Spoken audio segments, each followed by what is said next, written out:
Kalau kita mau lihat-lihat nih masa lalu kita teman-teman, ketika kita bikin dosa aja Allah nggak ninggalin kita, coba apalagi ketika kita taat.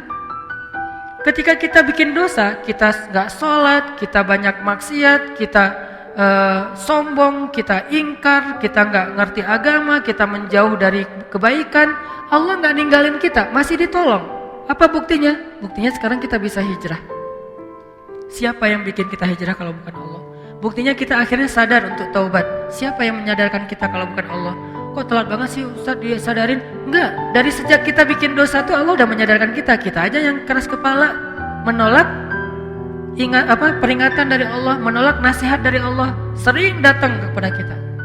Tapi Allah nggak pernah meninggalkan kita. Padahal kita dosanya tuh cukup banyak, nggak ditinggalin sama Allah. Udah banyak dosa masih dipanggil sama Allah, dipanggil loh. Qul ya ibadiyalladzina asrafu ala anfusihim. Ya ibadi, wahai hamba-hambaku. Manggilnya lembut lah gitu.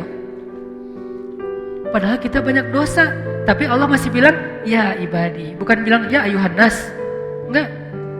Padahal banyak dosa kan? Allah cuma bilang manusia, makhluk, kamu, bisa aja gitu kan ya? Allah enggak bilang ya ibadi alladzina asrafu ala anfusihim, yang melampaui batas dan merugikan dirinya sendiri. Maksudnya apa? Yang banyak dosa. Kenapa Allah enggak terus terang aja bilang wahai hambaku yang banyak dosa? Allah menjaga perasaan kita.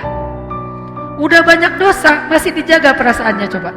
Dalam teks Allah kepada kita. Ketika ibaratnya kalau ini adalah sebuah japrian, jadi ada orang yang kita pernah salah sama orang. Sehari, 2 hari, sebulan, setahun, bertahun-tahun, kita banyak salah sama dia. Tapi dia masih ngejapri kita dengan panggilan-panggilan yang akrab antara dia dengan kita. Dan dia nggak nyebut dosa-dosa kita sama sekali. Dia nggak bilang, kamu kan emang banyak dosa kan sama aku selama ini. Kamu kan pernah gini, ini. Enggak, dia nggak ngomong kayak gitu. Friend, bro, bahasa-bahasa yang akrab antara kita dengan dia. Enggak sama sekali ngomongin dosa. Ada nggak orang kayak gitu? Nggak ada. Allah, udahlah kita banyak dosa, udahlah kita sombong banget, udahlah kita sering mengabaikan Allah, Allah sering nggak kita waro. Tapi begitu sesekali Allah manggil kita, panggilannya lembut, jaga perasaan lagi.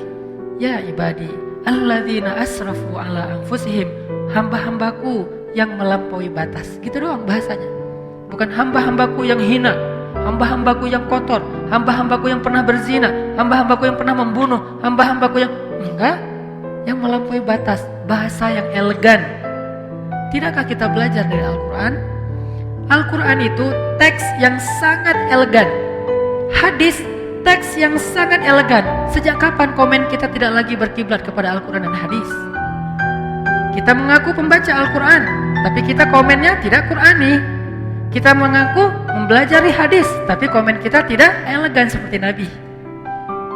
Pernahkah Nabi menggunakan istilah-istilah yang tidak baik untuk orang lain? Sampai Nabi mengatakan apa? Kalau ada budak perempuan kalian berbuat zina, maka cambuklah dia, tapi jangan cela dia. Cambuk itu bagian dari hak agama, gak boleh diabaikan, itu hak agama, bagian dari keadilan hukum. Cambuklah dia, tapi jangan cela dia. Lalu kalau dia berzina lagi 2 kali, maka cambuklah dia, tapi jangan cela dia. Kalau dia berzina lagi sampai 3 kali, maka juallah dia walau dengan harga seutas tali, murah, tapi jangan cela dia. Coba, tetap gak boleh mencela. Terus apakah kita merasa lebih layak daripada Rasulullah untuk mencela orang lain hanya gara-gara berbeda partai, hanya gara-gara berbeda pandangan politik, hanya gara-gara beda mazhab dalam fikih, hanya gara-gara beda geng? Di mana Al-Quran dan Sunnah? Di mana Al-Quran dengan teks elegannya? Di mana Sunnah dengan teks elegannya? Kita mengaku Al-Quran dan Sunnah. Bahkan kita mengaku sebagai ahlinya. Ahlinya apa? Ahlus Sunnah, yang paling berpegang dengan Sunnah. Di mana elegannya? Bukankah Nabi itu terkenal dengan tabligh? Apa arti tabligh? Kemampuan berkomunikasi yang paling baik.